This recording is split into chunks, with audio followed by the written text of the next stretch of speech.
Water supplies across Santa Barbara County are limited and can be adversely affected by many factors. Because Santa Barbara County has a semi-arid climate with variable rainfall, residents should always make an effort to use water efficiently.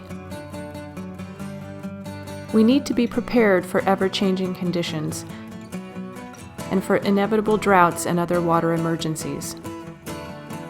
This video will introduce us to the sources and challenges to our local water supplies and why conservation is important.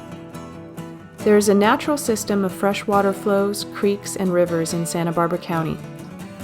Reservoirs are refilled by rainfall and runoff. Groundwater is replenished by soaking rains and by recharge from creeks and rivers. There are a wide variety of uses for water in Santa Barbara County, including drinking water, indoor and outdoor residential use, recreation, agriculture, tourism, habitats, and more. Respect for natural environments plays a key role in the management of water resources in Santa Barbara County. Inhabitants have benefited from and harnessed natural flows throughout the history of Santa Barbara County.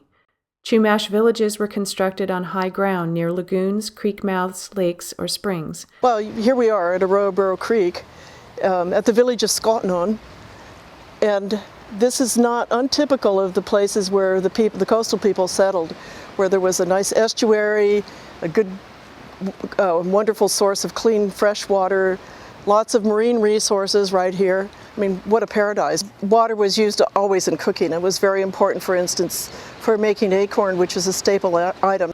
Water was important to the Chumash people for drinking, cooking, washing, watering, fishing, and ceremonies.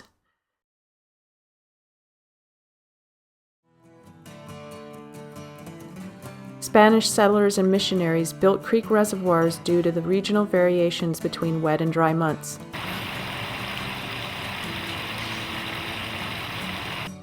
During the 20th century, a diverse water resource management and supply system was constructed and established to ensure that Santa Barbara County will have consistent water supplies. This system includes dams and reservoirs, distribution pipelines, inter-county transfer, and groundwater wells.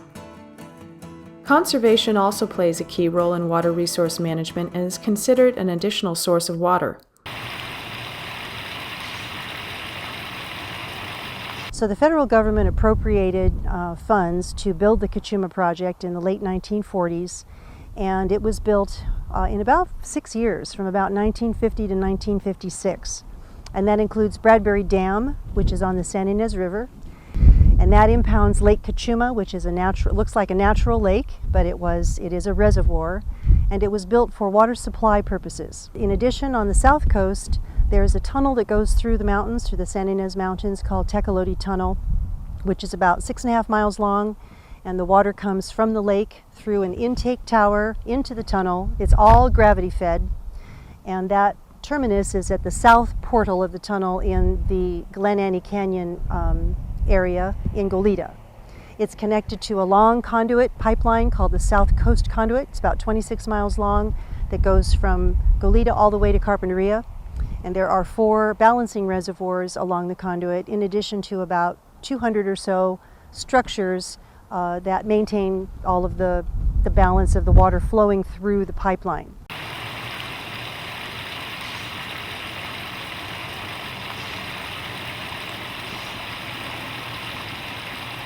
Santa Barbara County is fortunate to have a real variety of water sources.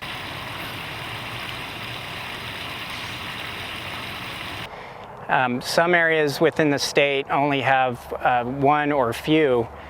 We do have our surface water reservoirs, which rely on weather patterns that affect typically Southern California. We have the State Water Project that imports water from Northern California. So we are impacted in that water supply by weather patterns in Northern California.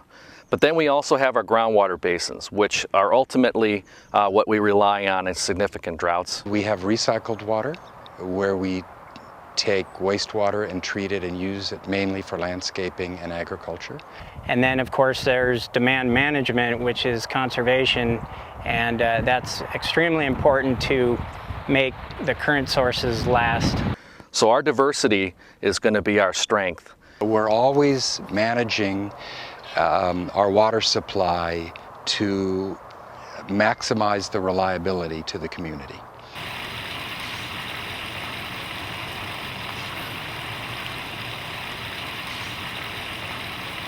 Santa Barbara County has 4 major reservoirs. The main one for the south coast is Cachuma Reservoir, and it supplies about 1/3 of the south coast water supply.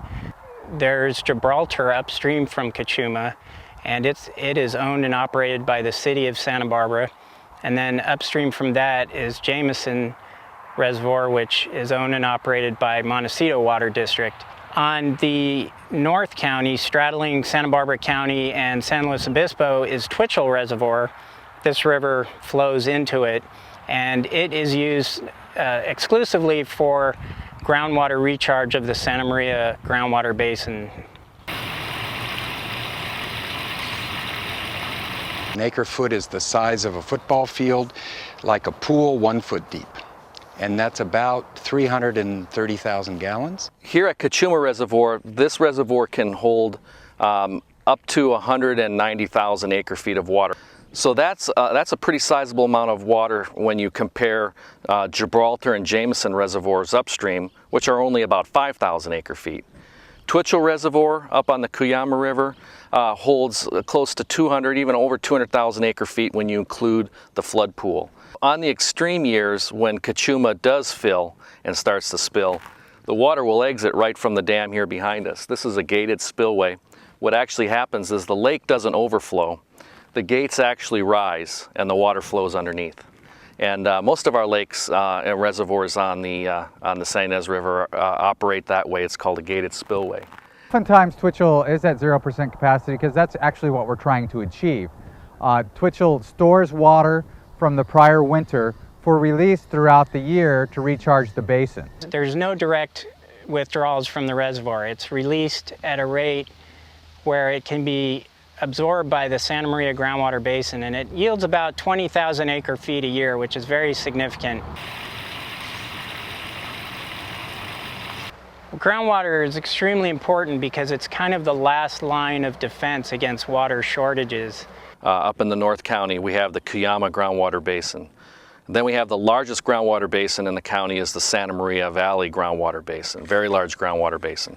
Then we have groundwater basins in the San Antonio Creek area, Los Alamos, and then down throughout the San Ynez Valley. We have groundwater basins in the San Ynez Valley, the Lompoc Valley.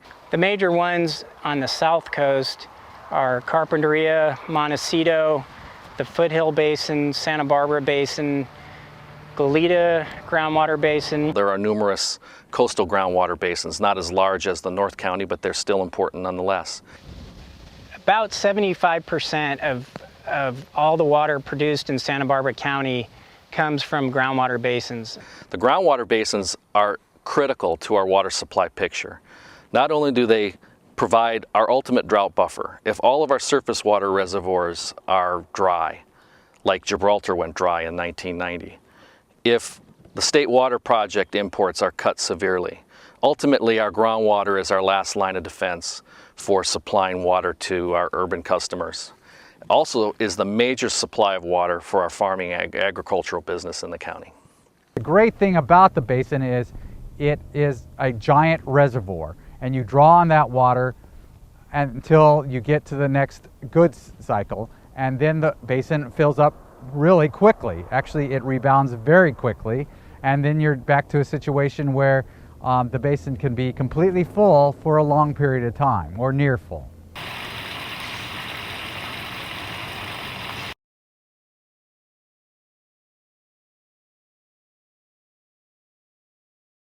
The State Water Project was essentially conceived in the early 60s, and it is a complex group of reservoirs, canals, conduits, treatment plants, and other facilities that are used to deliver water from the San Joaquin-Sacramento Delta to the rest of the state. Santa Barbara County voters approved of facilities to receive state water in 1991. Water began to be delivered here in 1997. The coastal aqueduct brings water into the county at Santa Maria, providing water to communities along the way, and ultimately puts water into Cachuma Lake for delivery to the south coast. And it interfaces with Lake Cachuma by bringing water into the outlet works at the bottom of the dam. It gets stored in the lake, and then it comes through our regular delivery system for the Cachuma project through the Tecolote Tunnel, South Coast Conduit to all the member units on the south coast. Using that water allows us to draft our surface water reservoirs lighter, allows us to use less groundwater, and in some cases, in the Santa Maria Valley, once that state water is used, it's ultimately returned to the groundwater basin, therefore resupplying our groundwater basin as well. Cloud seeding is the process of increasing rainfall from existing storms by adding nuclei to these storms, which increases the amount of precipitation that comes out of them. It's either put in by aircraft or by a ground basin or ground stations that are located on the top of our mountain ridges. We typically focus our cloud seeding efforts on the San Ynez and the Santa Maria groundwater basin networks. In our case, it's a fairly low-cost effort to produce a higher possibility for rainfall. We want to fill Cachuma. We want to fill the groundwater basins downstream of Cachuma. We want to fill TWITCHELL and the groundwater basins in the North County.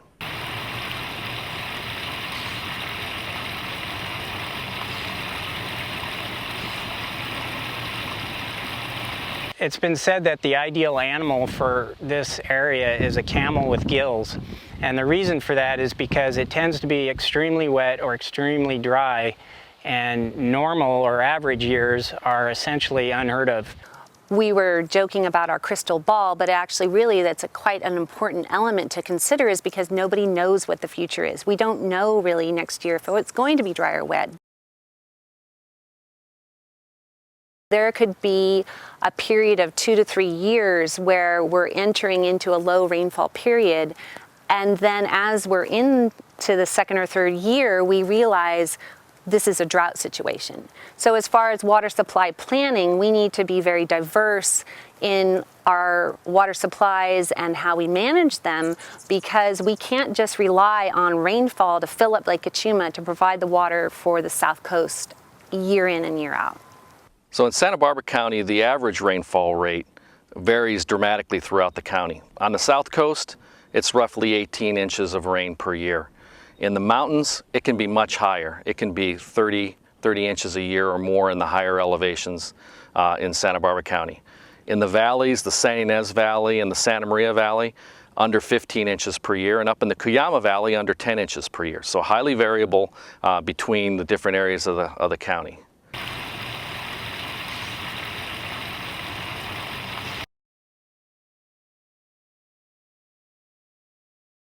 We live with droughts in California. We know that a drought's coming. Unfortunately, we don't know when. In the last very significant drought period of the mid-'80s to early '90s, Lake Cachuma was below 20%. Gibraltar Reservoir was empty. And so we were just about out. And had we not had what we call the March Miracle in 1991, there would not have been any more water left in Cachuma to supply to the South Coast. Living in an environment that is sedimentary rock and having reservoirs that are in stream means that sedimentation and loss of capacity in reservoirs is going to be a consistent problem. It's just part of what happens with dams and reservoirs, that you're going to lose storage capacity as time goes on, because sediment's going to come into the reservoir and it's going to drop out, and it will deposit there, and you're going to lose storage. The storage capacity in Lake Cachuma when it was built has been somewhat decreased over the years. When it was first built in the 1950s, there was about 205,000 acre-feet of storage capacity in the lake. Currently, the storage capacity is about 186,000 acre-feet of water in the lake. So there's been some reduction, but not enormous.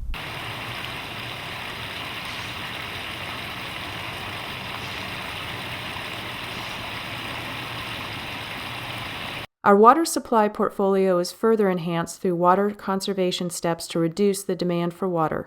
So water conservation actually often is referred to as an additional source of water, because in freeing up water that you otherwise would have used by using it efficiently, you in effect have that water available for future use. The cheapest, most reliable, fastest way to increase supply is to become more efficient. Conservation is a basic element of water supply and water management. It should be focused on and conducted on a consistent basis and not just when we enter a dry period. Timing weather patterns is as difficult as timing the stock market. You should never do that. And so you play the long-term approach, conserve our water, and rely on nature to replenish it when it ultimately will, but it could be several years before that happens.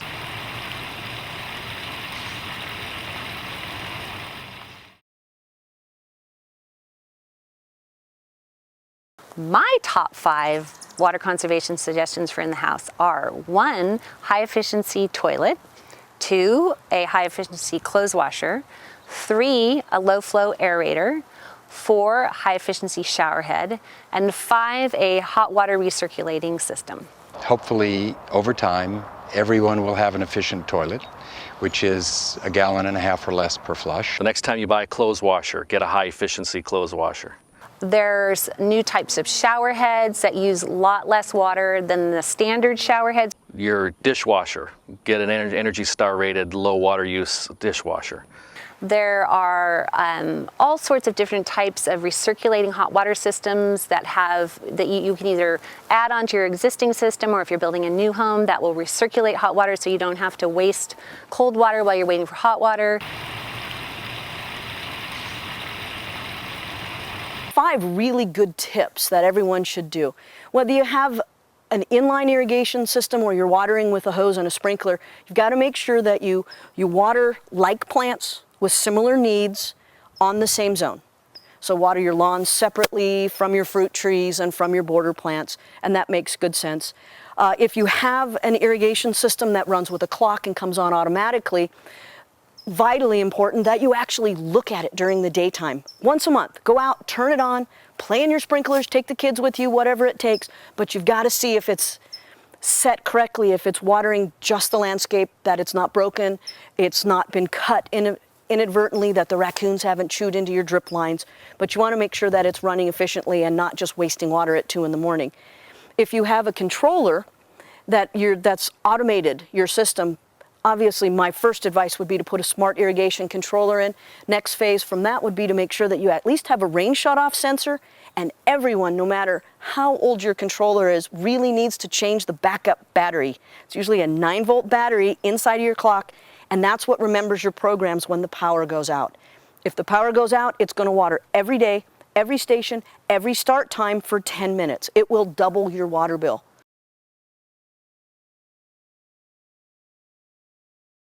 So what you really need to try and do is make sure that the irrigation you have is appropriate. You're watering all the same kind of plants. It's called hydrozoning.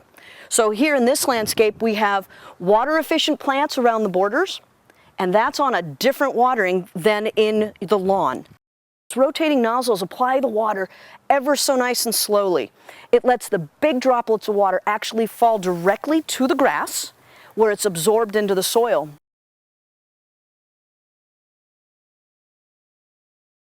And part of water efficiency is actually choosing the correct plants. I think in Santa Barbara in particular, I think the kinds of landscaping could make up for a big difference in the water that's available.